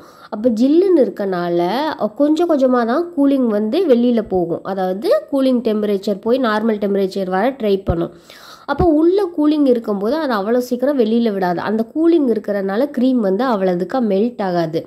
அதனால் நீங்கள் வந்து க்ரம் கோட் கொடுத்து ஃபைனல் கோட் கொடுத்துட்டு உடனே வந்து ஃப்ரிட்ஜில் வச்சுருங்க. முடிஞ்ச அளவுக்கு நீங்கள் ஃப்ரிட்ஜிலே வச்சுருக்கணும் அப்படின்னா ஒரு 2 days வரைக்கும் வச்சுருக்கலாம். அதுக்கப்புறமும் நீங்கள் வச்சுருந்தீங்கன்னா கண்டிப்பாக அந்த உள்ளே இருக்க சாஃப்ட்னஸ், அதாவது அந்த தண்ணி ஈரப்பதம் சுகர் சிரப்பு அதெல்லாம் இருக்குல்ல, அந்த சுகர் சிரப்புலாம் லைட்டாக வந்து ஃப்ரிட்ஜு வந்து உரிய ஆரம்பிக்கிற மாதிரி தான். லைட்டாக வற்ற வைக்கும், லைட்டாக ட்ரை ஆகும். காஞ்சு போனால் எப்படி இருக்கும் ட்ரையாக, அந்த மாதிரி கேக் வந்து ஒரு டெக்ஸ்சரில் 3ஆவது நாள் 4ஆவது நாள் அந்த மாதிரி அப்படியே ஆகிட்டே வரும். அதனால் மேக்ஸிமம் வந்து 2 days வச்சுக்கோங்க. அப்போ தான் வந்து சாப்பிட்றதுக்கு ஃப்ரெஷ்ஷாக இருக்கும். லைட்டாக வந்து எப்படி சொல்கிறது, அதுவே குளிர் டைம்னால் நீங்கள் ஒரு 1.5 hour வரைக்கும் நீங்கள் நார்மல் ரூம் டெம்பரேச்சரில் வச்சுருக்கலாம். ஒரு சிஸ்டர் கேட்டிருந்தாங்க, இவ்வளோ நேரம் க்ரீமை வந்து வெளியில் வச்சுருந்தா ஏர் பபிள்ஸ் வரலையா அப்படின்னு. ஏன்னா நான் ஐஸ் பவுலில் வச்சுருந்தேன், அந்த ஐஸ் கட்டிக்கு எனக்கு பாதி தான் உருகி இருந்துச்சு, மீதி ஃபுல்லாக அப்படியே இருந்துச்சா. அந்த ஐஸ் கட்டி உருகாத வரைக்கும் மேக்ஸிமம் வந்து ஏர் பபிள்ஸ் வராது. அப்படியே ஏர் பபிள்ஸ் வந்தாலும் மறுபடியும் பீட்டரை வச்சு பீட் பண்ணிங்கன்னா அந்த ஏர் பபிள்ஸ் போயிடும். இன்னொரு சிஸ்டர் கேட்டிருந்தாங்க, ஃப்ரெஷ் க்ரீம் வந்து யூஸ் பண்ணுங்க சிஸ்டர் அப்படின்னு. ஃப்ரெஷ் க்ரீம்ங்கிறது வந்து அது வந்து இந்த அளவுக்கு ஃபோமாக ஒரு திக்கான கன்சிஸ்டன்சியில் வருமானு கேட்டிங்கன்னா வராது. அது நார்மல் நம்ம வீட்டுக்கு, அதாவது நம்ம வீட்டில் நம்ம செலிப்ரேஷன் பண்ணுவோம்ல அதுக்குன்னா யூஸ் பண்ணிக்கலாம். அதுவுமே ரொம்ப தான் கஷ்டம். ஒரு சில நேரங்களில் அது வந்து ஒர்க் ஆகும், ஒரு சில நேரங்களில் ஒர்க் ஆகாது. ஏன்னா அந்த விப்பிங் க்ரீமை நீங்கள் ஒரு பாட்டில் வாங்கிட்டு வரீங்கன்னா அப்படியே வச்சுட்டு அதில் வந்து மேலே மட்டும் தண்ணி மாதிரி இருக்கும், கீழே வந்து கொஞ்சம் கெட்டியான தன்மை வந்தோடனே அந்த மேலே இருக்க தண்ணி எடுத்துட்டு கீழே இருக்க கெட்டியாக இருக்கிறத மட்டும்தான் பீட் பண்ணி எடுக்கணும். அப்போ பீட் பண்ணி எடுக்கும்போது நம்மளுக்கு க்ரீமும் கம்மியாக தான் வரும், அது தேவையில்லாத வேலை நிறைய இருக்கும். அதனால ஃப்ரெஷ் க்ரீம் வந்து நம்ம ஹோம் பேக்கிங்க்கு அவ்வளோதுக்கா செட் ஆகாது. பட் நம்ம ஹோம் யூஸ்க்கு நம்ம சாப்பிட்றதுக்கு, சேலுக்கு இல்லாமல் நம்ம சாப்பிட்றதுக்கு அது ஓகேவாக இருக்கும். இன்னொரு சிஸ்டர் கேட்டிருந்தாங்க, ஆன்லைனில் விப்பிங் க்ரீம் அதாவது ஆர்டர் பண்ணால் எப்படி மேம் கொண்டாந்து தருவாங்க, எப்படி டெலிவரி பண்ணுவாங்க அப்படின்னு சொல்லி கேட்டிருந்தாங்க. ஆன்லைன்லனா கண்டிப்பாக ஆன்லைனில் வந்து இதை வந்து டெலிவரி பண்ண வாய்ப்புகள் ரொம்பவே கம்மி. ஏன்னா அவங்க ஃப்ரீசர் பாக்ஸோட ஃபெசிலிட்டிஸ் இருந்தால் தான் அதை வந்து டெலிவரி பண்ணுவாங்க. அமேசான், ஃப்ளிப்கார்ட் அந்த மாதிரி ஆப்லலாம் வந்து இது வந்து கிடைக்கவே கிடைக்காது. ட்ரோப்போலைட் அப்படிங்கிற ஒரு வெப்சைட்டில் மட்டும் கிடைக்கும். ஆனால் அதுக்கும் வந்து ஏகப்பட்ட ப்ரொசீஜர் இருக்குது. ஏன்னா இது வந்து டைரெக்டாக கடையில் வாங்குறது தான் நல்லது, அதுதான் நம்மளுக்கு வந்து ஈஸியும் கூட. ஆன்லைனில் வந்து டெலிவரி பண்ண மாட்டாங்க, ரேர். ஒருவேளை அந்த ஷாப்லேருந்து உங்களுக்கு அனுப்புகிறாங்க அப்படின்னா ஒரு சில நேரங்களில் நானே அப்படி தான் பர்ச்சேஸ் பண்ணுவேன். ஏன்னா என்னுடைய வீட்டுக்கும் ஷாப்புக்கும் கொஞ்சம் அதிக டிஸ்டன்ஸ். அப்போ வந்து அவங்க வந்து 1 வீக்குக்கு ஒரு டைம் வந்து அவங்களோட வேன் வந்து இங்கே வரும். அப்போ வேன் வரும்போது அதில் வந்து அவங்க வந்து க்ரீமை வந்து ஃப்ரீசர் பாக்ஸில் வச்சு தான் கொண்டுட்டு வருவாங்க. அந்த ஃப்ரீசர் பாக்ஸில் கொண்டாந்து வச்சுட்டு நம்மளுக்கு கொடுத்த உடனே நம்ம வந்து கொண்டாந்து வீட்டில் ஃப்ரீசர் பாக்ஸில் வச்சுருவோம். அது நம்மளுக்கும் அவங்க கொண்டாந்து கொடுக்கும்போது வாங்குறதுக்கும் ஒரு 1/4 மணி நேரம் டிஃப்ரென்ஸ் தான் இருக்கும். அதை கொண்டாந்து வச்சுருவோம், ஒன்றும் பிரச்சனை இருக்காது. அப்படி டெலிவரி பண்ணுறாந்தா தான் பண்ணுவாங்க. மற்றபடி கொரியரில் இப்போ நம்ம பார்சல்லாம் போடுறோம்ல அந்த மாதிரிலாம் எங்கேயுமே டெலிவரி பண்ண மாட்டாங்க. அப்புறம் இன்னொன்று பெரிய ஒரு டவுட்டு, அதாவது ஒருத்தவங்க ஸ்ரீலங்காவிலேருந்து பண்ணியிருக்காங்க. அவங்க வந்து டெய்லி நம்ம வீடியோஸ்லாம் வாட்ச் பண்ணுவாங்களாம். அவங்க வந்து என்ன கேட்டிருக்காங்கன்னா, இப்போ நீங்கள் க்ரீமை வந்து டெக்கரேஷன் ஃப்ளார்ஸ் எல்லாம் போட்டுட்டு ஃப்ரிட்ஜில் வைக்க சொல்கிறீங்க. இப்போ நான் டெலிவரி எப்படி பண்ணுறது? எனக்கு வந்து டெலிவரி டிஸ்டன்ஸ் 1 hour ஆகுது அப்படின்னு சொல்லியிருக்காங்க. 1 hour ஆகுதுன்னா நீங்கள் மினிமம் வந்து ஒன்று காலையில் கேக்கை வந்து டெலிவரி பண்ண போகணும்.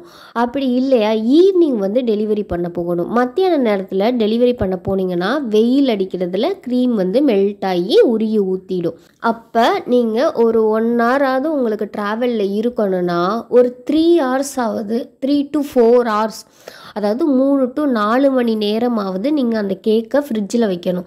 அப்போ நல்லா கூலிங்காக இருக்கும் அந்த கேக்கு. அப்போ நல்லா கூலிங்காக இருக்கும்போது ஆஃப் டே இருந்தால் கூட ஒன்றும் பிரச்சனை இல்லை.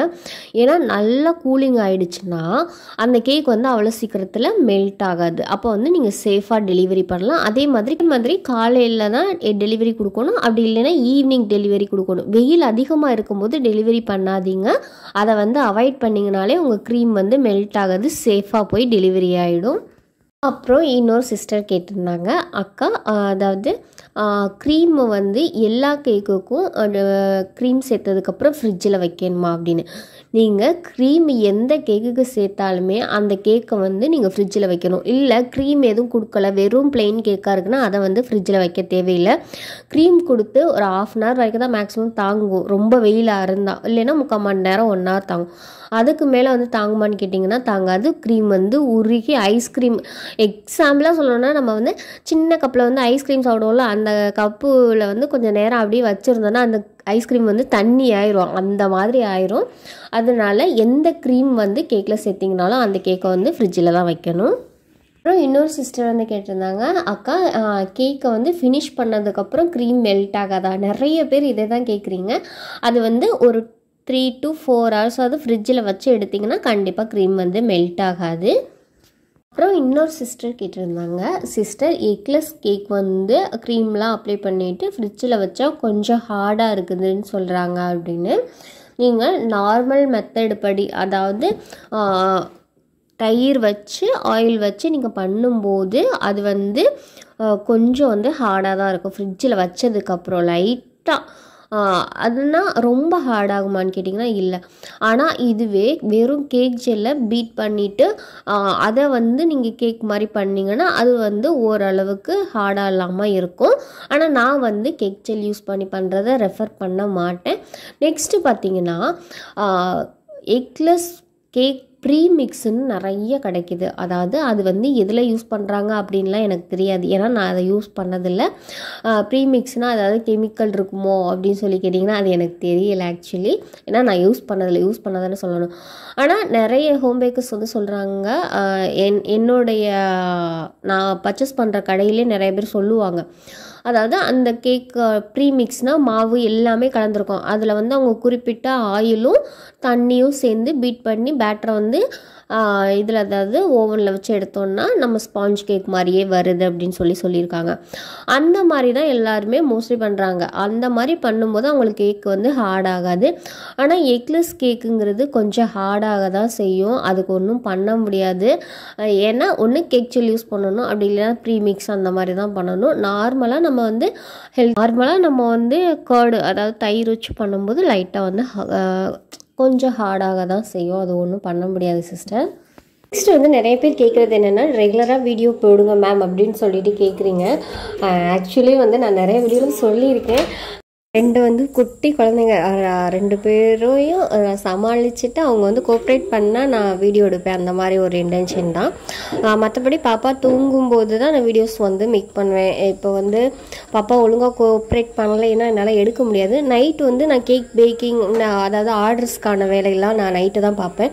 அந்த நேரத்தில் நான் ஆடியோ ரெக்கார்ட் பண்ணேன்னா குழந்தைங்களாம் ஒழுங்காக தூங்க மாட்டாங்கல்ல, அந்த ஒரு ரீசன்னால் நைட்டை வந்து வீடியோ எடுக்க முடியாது. அதனால சாரி, ரெகுலராக வீடியோ போடலைன்னா எதுவும் கிளாஸ் வந்து ஸ்டாப் பண்ணிட்டேன்னு நினைக்க வேண்டாம். ரெகுலராக போடலாட்டியும் ஒரு நாள் 2 நாள் விட்டாலும் நான் கண்டிப்பாக போட்டுருவேன். ஏன்னா என்னுடைய சுச்சுவேஷன் அப்படி நீங்கள் புரிஞ்சுப்பீங்கன்னு நினைக்கிறேன். இதே மாதிரி உங்களுக்கு வேறு ஏதாவது டவுட் இருந்தாலும் சொல்லுங்கள். நான் வந்து முடிஞ்ச அளவுக்கு வீடியோவிலே கிளியர் பண்ணுறேன். அப்படி இல்லாத பட்சத்தில் நான் வந்து இந்த மாதிரி வீடியோவில் சொல்கிறேன். எங்களுடைய சேனல் உங்களுக்கு பிடிச்சிருந்துச்சுன்னா லைக் பண்ணுங்கள், ஷேர் பண்ணுங்கள், கமெண்ட் பண்ணுங்கள், சப்ஸ்கிரைப் பண்ணுங்கள். பக்கத்தில் இருக்க பெல் ஐக்கானை கிளிக் பண்ணி ஃப்ரீ பேக்கிங் கிளாஸில் ஜாயின் பண்ணிக்கோங்க. Thank you for all.